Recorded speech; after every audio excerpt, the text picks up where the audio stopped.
programa Questão Política de hoje entrevista a juíza do trabalho Ana Fischer. Ela, em 2017, trabalhou nas discussões da reforma trabalhista, ajudando a elaborar o texto que depois virou lei. Ana Fischer fala sobre diversos assuntos relacionados ao trabalho no Brasil. Fala sobre esses trabalhos através de aplicativos, a gente conversou também sobre home office e sobre a atividade dos sindicatos. Ana Fischer defende que a reforma trabalhista melhorou as relações entre patrão e empregado no Brasil.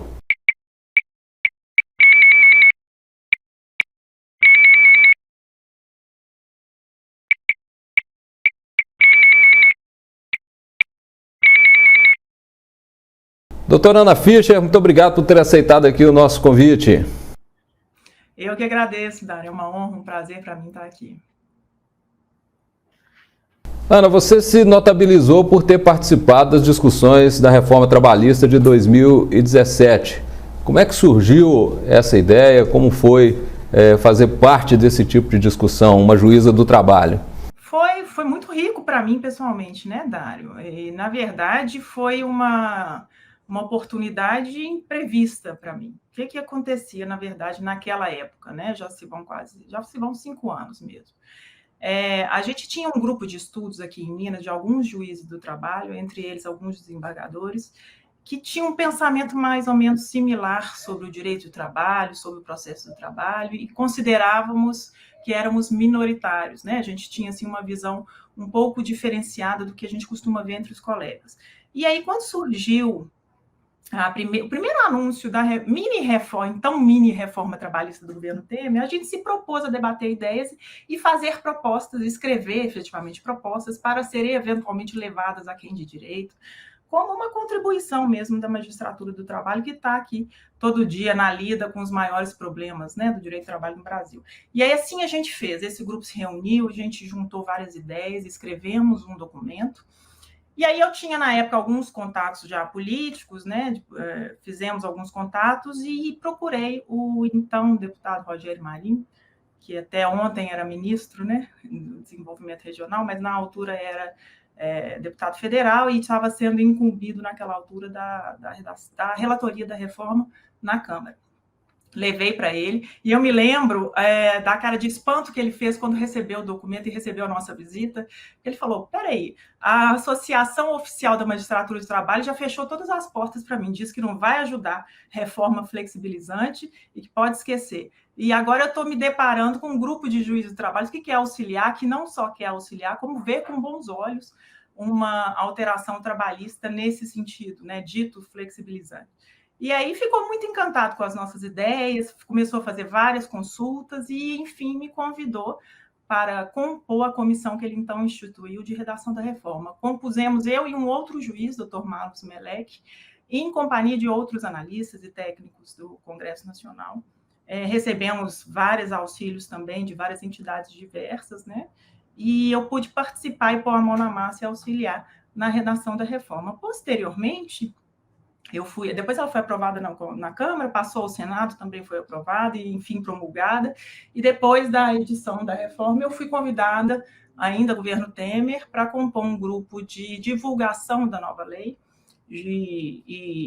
junto ao OIT e dentro do próprio Brasil. Então, por causa disso, eu acabei fazendo um trabalho de conscientização sobre a nova lei, que realmente veio a se tornar a maior alteração legislativa em matéria de trabalho no Brasil desde 1943, ano de nascimento da nossa CLT, aí, né, que nasceu na ditadura varguista. Então, era muito uma alteração, uma mini reforma trabalhista virou uma maxi reforma trabalhista. Foram muitos dispositivos alterados. Até então, até 2017, o projeto de lei da reforma na Câmara foi o segundo projeto mais emendado da história do Congresso Nacional, ou seja, existia ali visivelmente, como ainda existe, viu, Dário, até hoje, um apelo da sociedade para a resolução dessa questão trabalhista no Brasil, né? A gente recebeu mais de 1.000 emendas, a gente via cada conteúdo, às vezes espantoso, mas que evidenciava que a sociedade civil estava clamando por uma alteração em matéria trabalhista, e aí isso que acabou culminando no grande projeto que foi aprovado, enfim, e virou essa reforma trabalhista que sempre foi muito polêmica e é muito debatida, porque deve ser mesmo debatida. Foi uma grande alteração. Bom, você falou aí que a legislação era praticamente a mesma desde 1943, né, onde surge a CLT, que é um decreto-lei lá da época do Getúlio Vargas, né? Como é que você avalia a CLT em si, o que ela significou e em que momento da história ela se tornou obsoleta, ela se perdeu? É importante dizer, Dário, que na verdade ela sofreu várias alterações pontuais ao longo de todas essas décadas, né? A legislação trabalhista, até porque o Estado brasileiro é bastante legiverante, né? Ela foi sofrendo muitas alterações pontuais ao longo do tempo, não é que ficou estanque como era daquela maneira, mas existiam coisas visivelmente anacrônicas mesmo, né? Existiam pontos já inconstitucionais há muito tempo, como o trabalho da mulher, a autorização da mulher para trabalhar e coisas efetivamente discriminatórias, até fatos da vida que não existem mais. Então, assim, coisas relativas a trabalhos ou atividades humanas que nem existem mais. Então, realmente precisava de uma atualização maior. Mas o principal ponto da reforma nem foi esse, assim, nem foi... Ela também se propôs a fazer isso, fazer uma atualização legislativa para o mundo de hoje, para o século XXI, para as novas relações de trabalho. Mas o ponto maior nem foi esse, foi realmente... Eu acho que é até por isso que ela virou tão polêmica. Quando você vê a reforma, não é que ela foi muito ousada, mas ela foi inédita, no sentido de que foi a primeira alteração, ou uma das primeiras alterações trabalhistas em matéria de lei, que visou justamente a flexibilização, visou realmente, ela teve como foco a liberdade, a segurança jurídica, coisa que não é muito comum nessa matéria, né, Dário? Então, é por isso que ela é vista como muito ousada, embora não seja efetivamente. É porque a tendência da legislação trabalhista é ser mesmo mais protecionista, né? Porque o princípio geral que vigora é de que há ali uma discrepância de condições, né, entre Sim, que não pode ser ignorado, de fato. Mas o que acontece com a gente no Brasil? As pessoas, até na hora de criticar a reforma, as pessoas precisam se lembrar disso. O Constituinte de 88 fez uma opção muito clara no Brasil. Nós, como sociedade, fizemos uma opção muito clara no Brasil. A gente estabeleceu um Estado interventor no mercado de trabalho. Isso precisa ser dito, porque é muito comum você ouvir um tipo de afirmação que a reforma tirou direitos, diminuiu direitos. Não é verdade, né? Os direitos trabalhistas no Brasil estão todos os básicos, estão todos previstos na Constituição, no artigo 7º, são 34 incisos. Lá está o salário mínimo, lá está aviso prévio, lá está 13º salário, férias, FGTS está lá, salário para insalubridade, está tudo lá.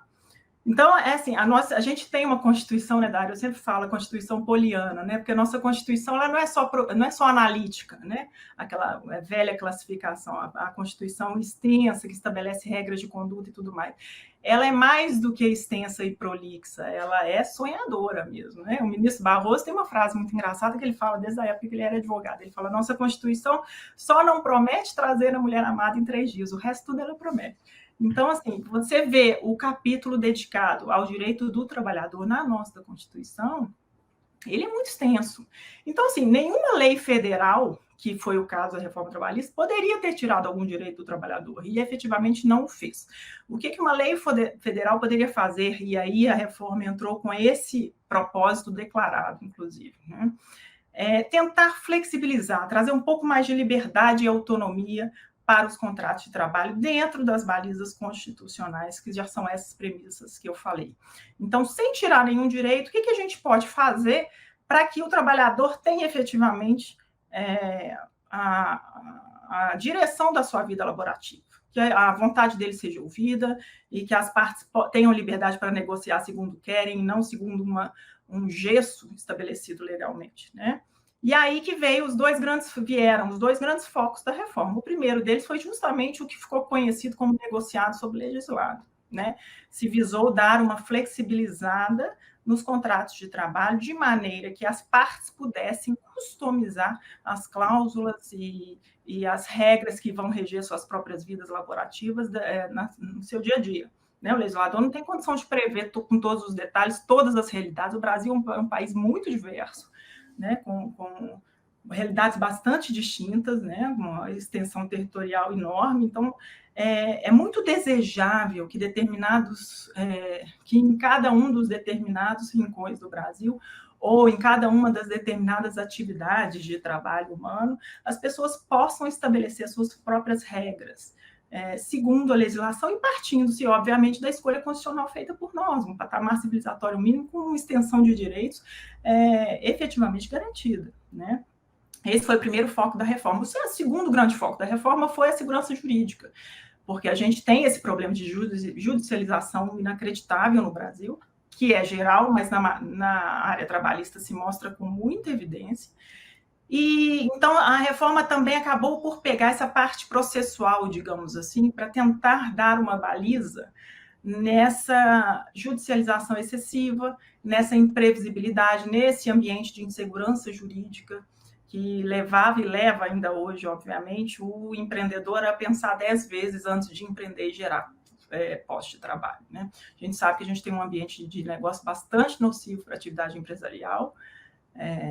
Não se trata aqui de defender o empresário, como eu sou acusada muitas vezes, mas é o empresário efetivamente que põe os postos, principalmente os formais, à disposição do trabalhador que mais precisa, né? O trabalhador humilde. Então, é preciso pensar holisticamente, pensar como um todo, como que a sociedade pode resolver esse problema do trabalho digno, mas de uma forma inteligente, pensando na economia e pensando em como se viabilizar postos de trabalho efetivamente. Bom, vocês juízes foram então participar lá das discussões, levaram lá as contribuições. Obviamente que a reforma trabalhista estava sendo discutida sob um prisma econômico, das relações entre patrão e empregado, e os magistrados devem ter se preocupado também com uma outra questão, que é a questão da prestação jurisdicional nesse campo, né? Foi nesse sentido assim a participação dos magistrados nessa discussão, ou também vocês tiveram assim uma visão com relação ao ponto de vista econômico? Não, acho que foi de modo geral, de todos os aspectos da reforma, a gente pôde contribuir. E, na verdade, não foi só a magistratura que contribuiu, né, Dário? Quando eu falo das emendas, eu sempre falo disso, eu sou até repetitivo quanto a esse ponto, porque o Congresso Nacional é uma caixa de ressonância da sociedade.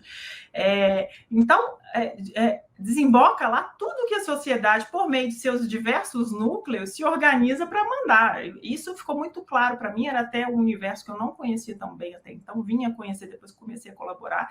Você vê claramente as entidades de classe mobilizando, olha, o pessoal lá da região X ou da atividade econômica X está pleiteando isso, que é um problema muito grave, o que a gente pode fazer, e etc. Isso aí vem em forma de emendas, foram mais de 1.000 emendas, então, ou seja, as pessoas canalizaram suas diversas demandas. E aí é importante dizer, quando você faz esse paralelo do processo ou da prestação jurisdicional com o próprio direito material do trabalho, na verdade, a sociedade brasileira conhece como ninguém a justiça do trabalho. Isso ficou muito claro, né? Então, as emendas que vieram de natureza processual mostram muito como a justiça do trabalho está presente no dia a dia das pessoas, no dia a dia do pequeno e do microempresário, do sujeito que abre uma barraquinha não sei aonde, ou uma lojinha ali, das grandes corporações que empregam, que tem grandes setores para lidar com passivo trabalhista, com preventivo e consultorias, e também dos trabalhadores, né, das entidades que já são classicamente organizadas para defender direitos dos trabalhadores. Então, fica muito claro como a matéria trabalhista está presente na vida das pessoas. E foi isso, não foi a magistratura, ou não foi exatamente nenhum parecerista que guiou aí esses debates que culminaram nessa grande alteração, né? Isso é importante porque muitas vezes a reforma trabalhista é acusada de ter sido fruto de algo antidemocrático, não discutido, não debatido. Acho que não tem nada mais longe da realidade do que essa afirmação. Muito ao contrário, né? Foi realmente canalização de energia da própria sociedade brasileira que levou a esse estado de alteração. E quando você fala aí de segurança jurídica, uma das alterações mais importantes contribuiu para diminuir bastante a litigiosidade na Justiça do Trabalho, né? Que que foi o estabelecimento também de algum ônus para o reclamante, né? Por exemplo, quando perdia uma causa, ele teria que pagar também as despesas do processo e honorários disso, né, do advogado, do empregador. Isso recentemente caiu lá no Supremo Tribunal, né? O Supremo disse que essa mudança seria inconstitucional, porque seria algo que estaria cerceando o acesso à justiça de pessoas menos favorecidas, né? Como é que a senhora vê essa discussão aí? É importante dizer, antes de entrar efetivamente no tema, que, ao contrário do que dizem, esse foi um dos poucos pontos em que o Supremo interviu para declarar a inconstitucionalidade. Foram inúmeras ADIs propostas contra a reforma trabalhista, de um modo geral, em vários temas o Supremo chancelou a reforma. Não só chancelou, como tem votos memoráveis, por exemplo, do ministro Fux, quase exortando todo mundo a obedecer à lei, porque a lei é legítima, democrática, etc. Assim foi, por exemplo, a contribuição sindical, a extinção da obrigatoriedade, um julgamento muito relevante, vale a pena ler os votos para quem é do meio, porque é muito contundente, né?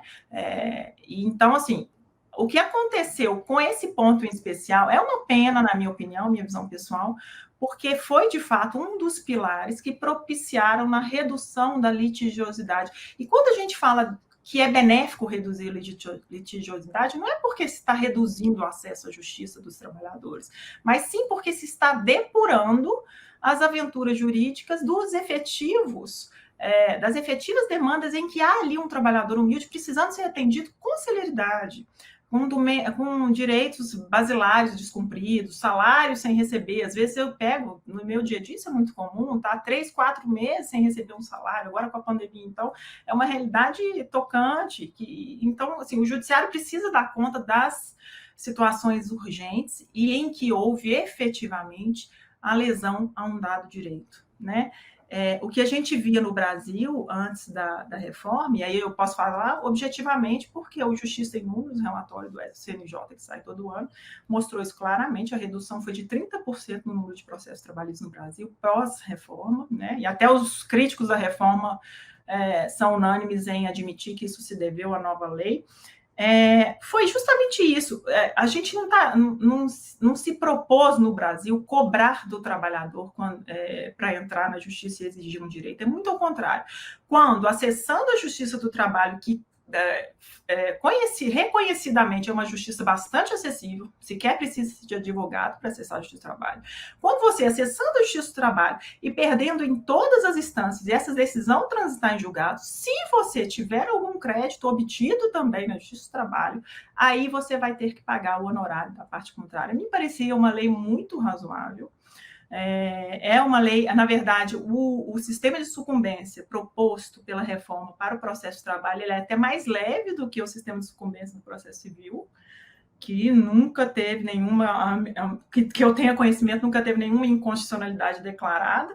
Então, me pareceu mesmo que foi um ponto fora da curva, e foi uma pena, porque me parece um retrocesso. A gente já sente. É óbvio que teve também a pandemia, mas já é uma reclamação diária dos colegas. A gente está sentindo aqui, na primeira instância, já um aumento considerável de demandas. E não é só demanda, né, Dário? Porque o processo de trabalho tem uma característica muito peculiar. Ele, em geral, são muitos pedidos, não é só um pedido. O sujeito não procura a justiça do trabalho para pedir uma determinada coisa. Ele vem pedir umas horas extras que, na visão dele, não foram pagas. E aí ele aproveita, vou pedir um dano moral disso, vou pedir um acúmulo de função disso, quem sabe eu ganho, né? É essa mentalidade que tinha caído por terra com novas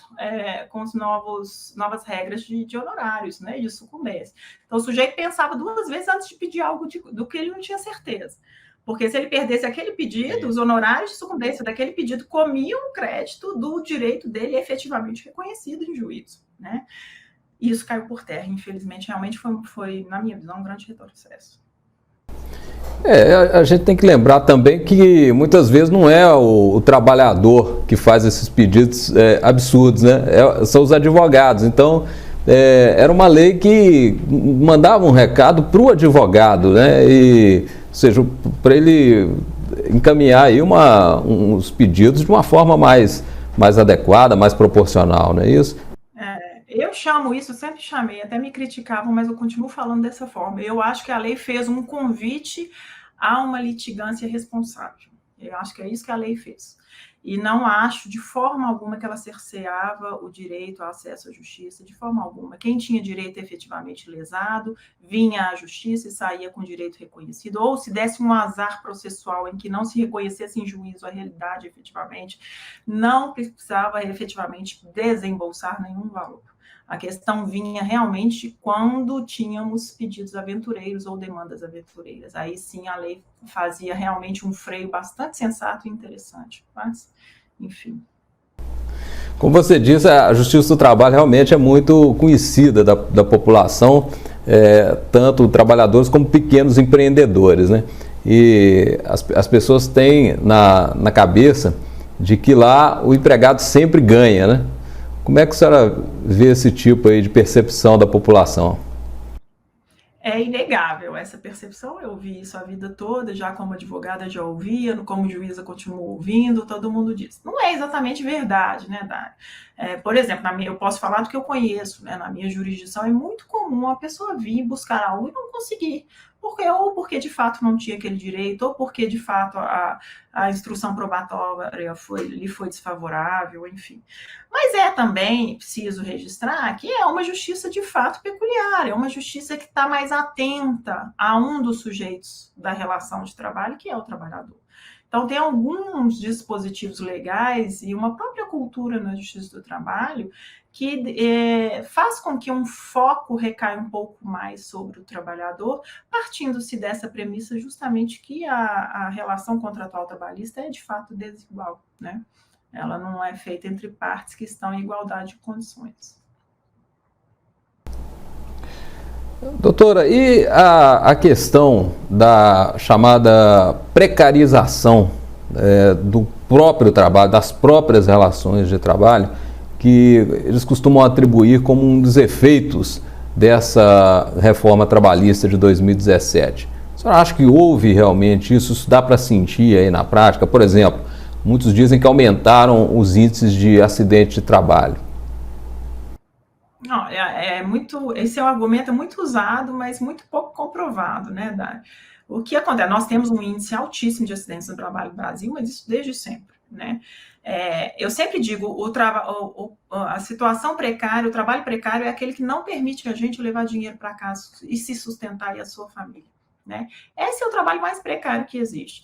A reforma teve uma visão de que nós precisamos melhorar o ambiente como um todo para que se possa trazer para a formalidade um contingente enorme de pessoas no Brasil que está fora do radar previdenciário, fora do radar do legislador. Nós temos dois grandes grupos de trabalhadores no Brasil, aquele que tem tudo, tem CLT, tem todos os direitos, tem cobertura previdenciária, e aquele que não tem nada, que está na informalidade, que hoje são 40 milhões de brasileiros.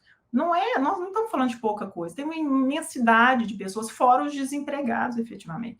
Uma imensidão de trabalhadores que está absolutamente fora do radar e para os quais se precisa olhar. Então, a lei de 2017 propôs fazer isso. Vamos olhar para esses trabalhadores. Isso está, aliás, no relatório do substitutivo do deputado Rogério Marinho, o propósito declarado era esse. Vamos olhar para esses trabalhadores que estão na informalidade e no desemprego. O que se pode fazer para melhorar o ambiente de negócio, para trazer para a formalidade essas pessoas, né? E aí, efetivamente, lei não cria emprego, isso é reconhecido, é também um argumento sempre utilizado, nós vamos ouvir isso muito esse ano ainda, a reforma prometeu cumprir, entregar empregos, etc. Lei não cria emprego, né? Mas lei pode sim alterar e criar incentivos inteligentes para aumentar a empregabilidade. Isso é fato, né, Dário? Na hora que você tem as regras do jogo claras, na hora que você tem a dimensão do risco de um determinado empreendedor, de um pequeno empreendedor, ele sabe quanto dinheiro que ele vai pôr e quanto que ele pode perder naquele negócio, naquele pequeno negócio. Na hora que você sabe quanto que eu vou ter que pagar efetivamente se esse contrato de trabalho vier a acabar, né?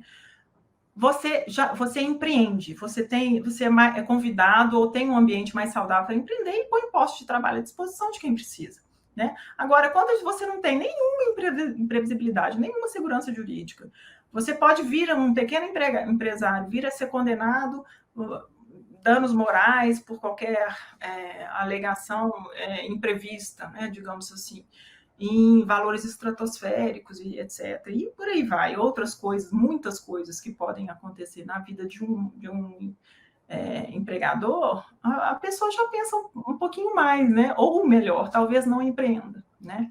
E isso aí não é para defender o empreendedor, né? Na verdade, quem é o pior atingido é o trabalhador, que fica sem a função, sem o trabalho. O empreendedor certamente vai colocar aquele capital dele em outro lugar e vai viver da maneira que conseguir em outro lugar, né? A grande preocupação é justamente o trabalhador que fica sem ocupação. E uma outra coisa que a gente observa atualmente é uma verdadeira mudança na forma do trabalho, das relações de trabalho. As pessoas estão buscando atividades mais autônomas, como, por exemplo, aconteceu agora, sobretudo durante a pandemia, com essa verdadeira explosão aí do trabalho através de aplicativos, seja mototáxi, aplicativos nos moldes aí do Uber, Uber Eats, iFood, com esse movimento que me parece ser um movimento global.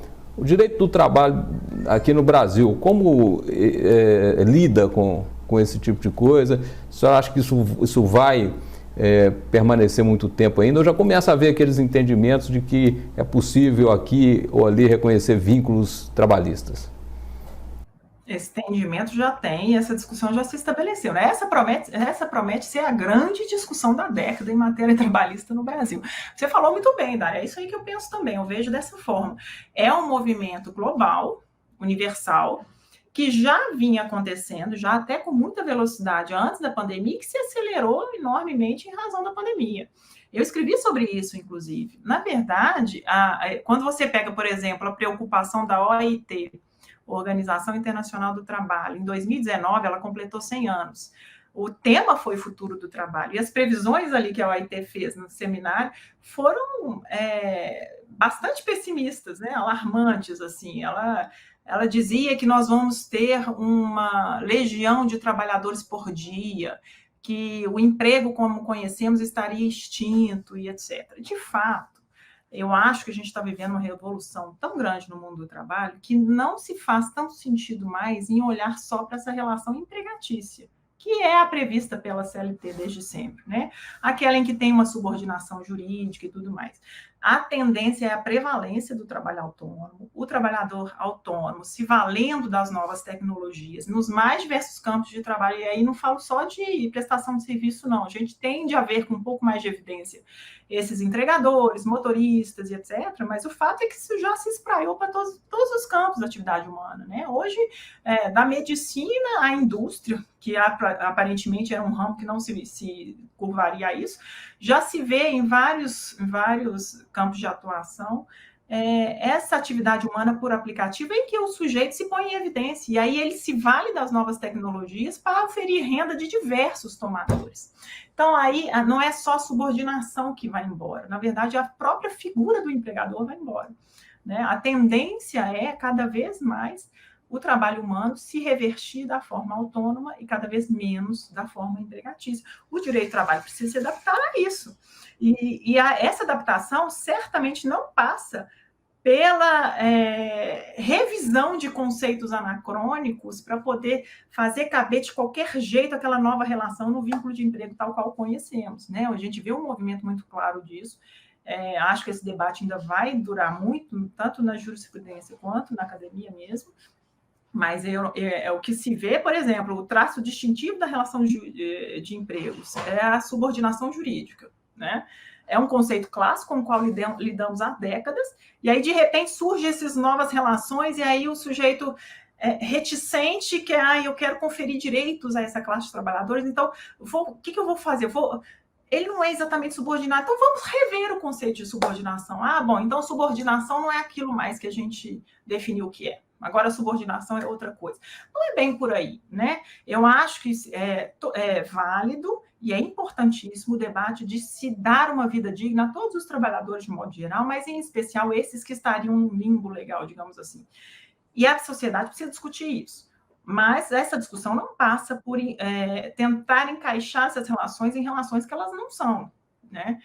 É muito engraçado, Dário, porque o nosso problema, eu sempre falo isso também, eu sou muito repetitiva nisso, o nosso problema no Brasil é a informalidade, a gente precisa dar incentivos para a formalização. Então, entre os próprios trabalhadores por plataforma, que são autônomos, muitos poderiam ser formalizados com o MEI, né, o microempreendedor, na época em que o movimento começou, e não fizeram. Então, o brasileiro realmente ele tem essa resistência à formalização. Recolhidos em cargos previdenciários de um trabalhador autônomo, ele tem cobertura previdenciária, tem acesso aos principais benefícios previdenciários.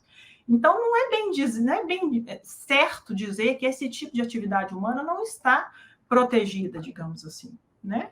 Agora, precisa fazer o caminho correto. Se a sociedade eleger ou escolher por dar proteção, digamos assim, ou intervenção estatal de modo que estabeleça direitos a esses trabalhadores, que seja via legislativa e não interpretação do judiciário ou jurisprudencial um pouco, digamos assim, tormentosa, né? Não é bem por aí.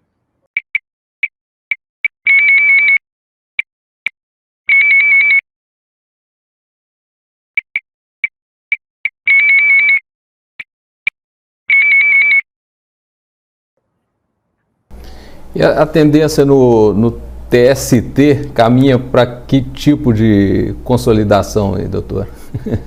Difícil dizer, viu, Dário? Mas, olha, se tivesse que apostar, eu acho que, de um modo geral, o TST está mais conservador nessa matéria, viu? E é muito importante. Que quer dizer não reconhecer vínculo empregatício. Que quer dizer não reconhecimento. A gente já teve precedentes reconhecendo, mas também me parece, a Ana Luísa me parece uma tendência forte de não prevalecer o vínculo, né? A questão é que teremos novidades legislativas em breve, o governo já manifestou que vai, inclusive, editar uma medida provisória para tratar dessas relações de trabalho. Então, em breve, nós teremos novidades nesse aspecto. Há diversos projetos de leis no Congresso Nacional prevendo esse tipo de regulação. A última vez que eu contei, eu fiz um estudo específico, mas já deve ter, talvez, uns 4 meses, tinham 16 projetos diferentes. Então, é uma matéria que está candente, vai ser decidida, eu acho que vai vir regulação aí, eu não acho que vai ser uma regulação que vai ser tímida, acho que vai, principalmente se ela for muito intrusiva, eu acho que ela vai ter forte impacto na geração de renda desses trabalhadores, porque a verdade é que, Dário, esse tipo de atuação, principalmente quando a gente pensa especificamente nos motoristas entregadores, né, Uber, esse tipo de aplicativo, é uma atividade que gera renda ou complemento de renda a quase qualquer um, com quase qualquer qualificação, e é imediato. Então, a gente vê advogado, né, que sai do escritório e vai dirigir o Uber. A gente vê, às vezes, o sujeito, a pessoa está em casa, às vezes estava desempregado, pega um carro de alguém, pega um carro emprestado de um irmão, de uma mãe, e vai fazer, ou entrega, ou vai dirigir. Não estou dizendo que isso seja uma situação ideal, mas estou dizendo o que acontece na prática. Então, nós temos hoje, também até 2021, meados de 2021, eu precisava atualizar esses números, eram 4 milhões de trabalhadores nessa condição. É muita família, né, que leva esse dinheiro para casa dessa forma. Então, a gente tem que ter muito cuidado na hora de regulamentar essa matéria para a gente não trazer de novo um estado intrusivo, inviabilizando uma atividade que gera complemento de renda justamente a quem está precisando, quem está ou no emprego precário ou quem está desempregado, né? Para o nosso telespectador, nosso ouvinte entender melhor isso, né? Ou seja, quanto mais o Estado intervém na relação entre patrão e empregado, isso dificulta mais a criação de empregos, né? É esse o raciocínio, né, Ana? É a minha crença, Dário. Eu me filio à corrente que vê no Estado intrusivo, em geral, um malefício. Quem muito quer proteger, desprotege. Volto a dizer, eu trabalho com ordenamento jurídico vigente na minha função, né? Então, o nosso constituinte fez uma opção muito clara. A gente pode gostar dela, pode não gostar, mas a opção do constituinte é muito clara. O Estado é intromissivo em matéria trabalhista. Mas dentro dessas balizas constitucionais, eu vejo com bons olhos quando a gente pode dar voz às partes contratantes e tirar um pouco o Estado dessa relação. O que é melhor para o trabalhador? Você quer um exemplo prático, que é clássico, que eu tenho quase todo dia na minha pauta, e a gente trabalhou isso na reforma, e é muito comum. O tal do intervalo de 1 hora para alimentação e descanso. A CLT prevê esse intervalo, os acadêmicos são uníssonos em dizer que isso preserva a saúde e segurança do trabalho, que isso é indispensável, etc. E tal. A imensa maioria dos trabalhadores, em alguns trabalhos realmente muito pesados ou muito específicos, ele pode realmente não ser assim. Mas na maior parte das atividades humanas, principalmente, por exemplo, em trabalhos intelectuais, é muito comum a pessoa pedir para fazer um intervalo menor para chegar mais cedo em casa. Às vezes quer sair da hora do rush, às vezes quer pegar uma condução, em vez de ficar 2 horas na condução, vai ficar 1 hora e pouco. Às vezes vai chegar para ver a filha antes de dormir, às vezes vai chegar mais cedo na cidade porque trabalha longe da cidade, em alguma indústria. É muito comum isso ser cláusula de dissídio coletivo, de acordo coletivo, né? E era uma coisa que era engessado por lei. A reforma mudou isso. Então, assim, é só um exemplo muito evidente, mas existem como esse vários outros. Eu acho que o trabalhador tem que ser dado a voz para decidir sobre a sua própria rotina laborativa, porque ele, afinal de contas, vai levantar cedo todo dia e vai viver segundo aquelas regras. Não é o legislador que está lá no Congresso Nacional e muito menos o juiz que mudou a regra do jogo depois que o jogo acabou, decidindo de uma ou outra maneira mais criativa, digamos assim, o nosso grande mal do nosso ativismo hoje, né, judicial. E aí, por falar em questão de intervalo intra-jornada, surge uma outra coisa que se expandiu bastante nos últimos anos, que é o home office. Como é que está a discussão relativa ao home office? Pessoa que foi forçada a ir trabalhar em casa por causa da pandemia. O teletrabalho, como a expressão genérica, né? O teletrabalho foi regulamentado pela primeira vez no Brasil pela reforma trabalhista. Foi só em 2017 que o legislador tratou desse tipo de matéria. E me lembro como se fosse ontem, da gente dando palpite lá na redação e efetivamente escrevendo os artigos. O norte era, vamos dar liberdade para esse tipo de trabalhador decidir como quer. Então, foram pouquíssimos artigos, o artigo 75 da CLT, que foram alterados de maneira a garantir que as partes contratantes estabelecessem até, por exemplo, custeio de estrutura, internet, luz, telefone, etc., que a pessoa iria usar em teletrabalho. A gente delegou isso para o próprio contrato de trabalho. Não estabelecemos em lei responsabilidade de ninguém, dizemos que é a parte que estabeleceria isso. Isso mudou muito, né, Dani? Hoje nós já temos uma outra regulamentação. Com a pandemia, como esse tipo de trabalho se universalizou, aliás, a reforma trabalhista se mostrou bastante atual e útil quando veio a pandemia, porque o trabalho intermitente caiu como uma luva para aquele cenário de interrupção, de diminuição de atividade empresarial. Ele foi trazido pela reforma trabalhista. O novo trabalho a tempo parcial, regulamentado pela reforma trabalhista também. O contrato a tempo parcial já existia desde muito, só que ele não era utilizado. O empresário não sentia segurança de utilizá-lo, porque ele era muito engessado. Você não poderia, por exemplo, fazer horas extras no trabalho a tempo parcial. E a reforma deu uma flexibilizada nele. E isso foi muito utilizado na época da pandemia, ainda é até hoje, né? Agora sobrevieram outras alterações, uma recentíssima, que foi a medida provisória nova, agora 1108, eu nem lembro do número, foi semana passada, que alterou um pouco essas regras novamente. Então, tirou de novo um pouco da liberdade que a gente havia trazido com a reforma trabalhista e se incluíram ali alguns requisitos para você não ter o controle de jornada, entre eles o que você perguntou do intervalo. Então, quando a atividade, agora, pelo menos na vigência dessa medida provisória, quando a atividade não for por produção ou por tarefa, e sim por tempo, que é, de maneira geral, a maior parte dos trabalhos, o empregador precisa controlar a jornada de trabalho e, inclusive, o intervalo. Mas realmente isso aí se tornou um problema lá no início, né? A questão do controle de jornada e também de produtividade, né? Qual foi a solução mais adequada que foi encontrada aí quando isso caiu para os juízes? Então, a meu ver, Dário, a solução da reforma era muito razoável. O que a reforma trabalhista fez? Ela incluiu um artigo específico da CLT, o artigo 62, é o artigo que estabelece as exceções ao controle de jornada. Nós colocamos lá um terceiro inciso, que era justamente os trabalhadores em teletrabalho. E partimos do pressuposto: quem está em teletrabalho está longe dos olhos do empregador, ainda que esteja integralmente conectado, e não tem como o empregador verificar o tempo despendido em trabalho daquela pessoa. A única coisa que o empregador consegue verificar é justamente a entrega, o produto. a produção, a produtividade do trabalhador. Partindo-se dessa premissa, o legislador decidiu excluir do controle de jornada os trabalhadores em teletrabalho.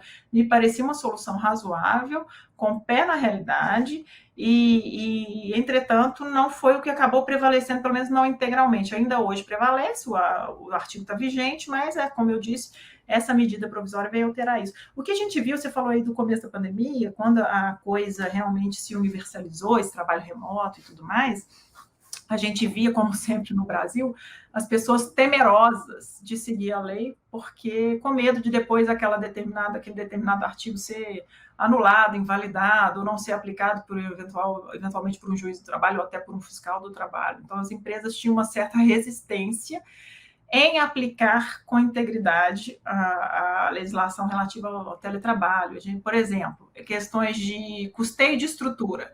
O legislador delegou expressamente e claramente, as partes vão definir isso conforme quiserem no contrato de trabalho. Por quê? Porque um trabalho de um contador é muito diferente do advogado, um trabalho do advogado é muito diferente de um determinado setor industrial que teve que se ativar de casa. Então, aquela pessoa e aquele empregador que conhece a realidade do trabalho. Então, eles estabelecem o que é que eu vou ter que custear para essa pessoa.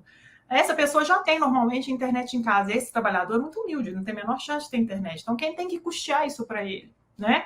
Então, era muito comum, era muito esperado que isso fosse customizado mesmo, de acordo com cada realidade socioeconômica e com cada atividade, né?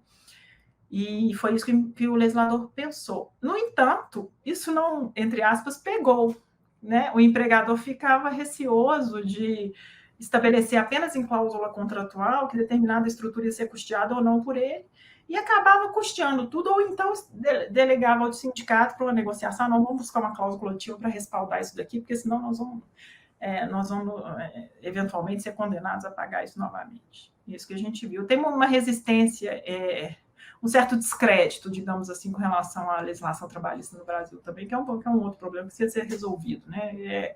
Decorrente, obviamente, da insegurança jurídica também. O pessoal fica com medo de cumprir a lei, né? Eu lembro quando surgiu aquela lei do... O juiz não cumpre, né? Então, não pode nem se cumprir. Eu lembro das primeiras leis, assim, que eu tomei conhecimento, que flexibilizava um pouco, era a lei do salão de beleza, salão parceiro. E muitos ficaram com medo de aderir àquele sistema. Um sistema muito racional, né, para o tipo de trabalho, né? E muita gente ficava com medo de fazer aquilo. Como é que está isso hoje? Isso pegou, deu certo? O que aconteceu, inclusive, eu vi decisões de primeira instância, várias decisões de primeira instância, invalidando mesmo alguns contratos de parceria, tá? Então, o medo, na verdade, se justifica um pouco mesmo pelo estado de coisa, mas o fato é que essa lei em especial acabou sendo chancelada pelo STF, constitucionalidade foi declarada, o que às vezes nem assim é suficiente para fazer com que a população confie naquele instrumento, né? Vou te dar um exemplo da reforma também, já que nós falamos tanto em reforma. Nós criamos na reforma um mecanismo de distrato contratual. A CLT não previa distrato contratual. O contrato de trabalho era o único contrato do Brasil que não podia ter um distrato normal. Sempre acaba em briga. Ou o trabalhador se demite, ou ele é demitido. Não existia a hipótese de término do contrato consensualmente. Isso não existia. Nós criamos isso. Isso era uma demanda muito forte da sociedade, não só porque era necessário criar a figura, mas principalmente porque a gente via que era muito comum, quem é empresário sabe. O empregado chega perto e manda embora. Vamos formalizar diferente? Ele quer sair, mas ele queria que... Por quê? Porque para ele é relevante, ele tinha acesso ao fundo de garantia, ele tinha acesso à multa do FGTS, que é 40%, ao aviso prévio, etc. Então, o desejo do empregado era muitas vezes ser mandado embora quando ele próprio queria sair. Então, nós criamos o distrato. É uma figura contratual que está prevista aí, vai fazer agora 5 anos, pouquíssimo usada. Por quê? O empregador fica com medo, né? Eu vou fazer um distrato aqui, vão falar que eu coagi, vão falar que não é isso, vamos fazer pagar a rescisão cheia do mesmo jeito, etc. E aí caiu em desuso mesmo, a gente não vê por aí o distrato contratual sendo usado ainda. E quando se fala em relação de trabalho, não só no Brasil, no mundo inteiro, nós temos uma presença muito importante do movimento sindical. Como é que a senhora vê o movimento sindical? E mais recentemente aí nós vimos também a questão do imposto sindical sendo extinto, né? E isso fez com que os sindicatos entrassem numa dificuldade muito grande. Qual era a distorção que existia antes? Por que foi interessante retirar esse imposto sindical? E existe possibilidade disso ser retomado daqui para frente? Qual que era o grande problema do imposto sindical? O próprio nome já diz, né, Dário? O imposto sindical, na verdade, é um apelido que foi dado ao longo dos anos, né? Porque ele textualmente se chama contribuição. Mas não era contribuição coisa nenhuma, era um imposto, porque mesmo aquele que não era sindicalizado e mesmo aquele que não se sentia representado pelo seu sindicato tinha que pagar um dia de trabalho para o sindicato todos os anos. Isso chegava a 4 bilhões de reais no total no Brasil até 2016.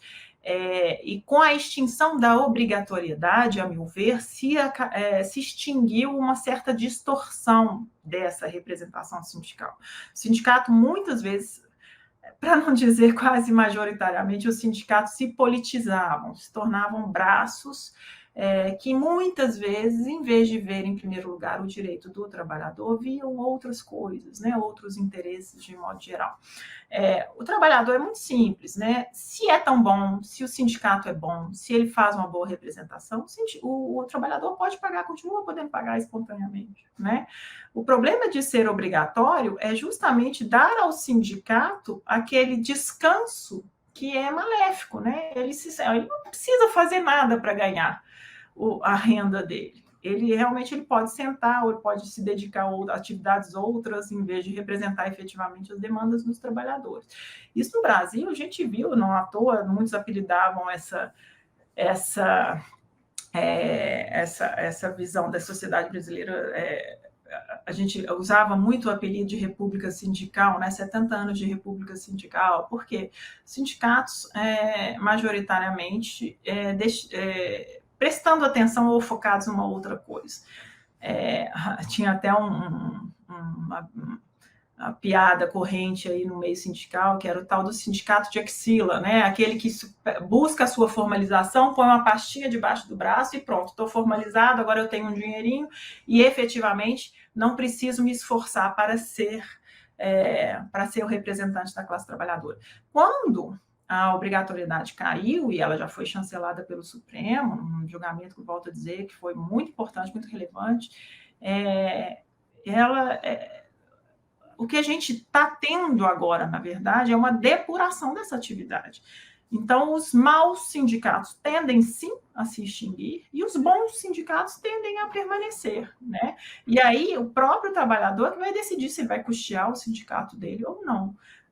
Toda mudança dessa magnitude, de fato, gera um certo terremoto, digamos assim, em determinado campo, né? E nesse a gente viu também. Então, organizações riquíssimas, que muitas vezes eram manipuladas ou utilizadas para outros interesses que não a efetiva representação de trabalhadores, tiveram sim que às vezes se desfazer da sua sede, deixar alguns privilégios, deixar de ter alguns gastos supérfluos. O que a gente viu foi isso. A tendência é depurar mesmo, e nos próximos anos a tendência é isso aí se assentar, se não tivermos nenhuma outra alteração legislativa em sentido contrário. Já se ouvem vozes aí em ano eleitoral que dizem que pregam um retrocesso nessa matéria, né? Vamos ver. Pois é, nós estamos em ano eleitoral, em ano político, e esse assunto volta à baila, né? Volta àquela argumentação de que extinguiu direitos, né? De que prejudicou o trabalhador, e certamente isso é bandeira eleitoral, sempre foi bandeira eleitoral de muitos segmentos, né?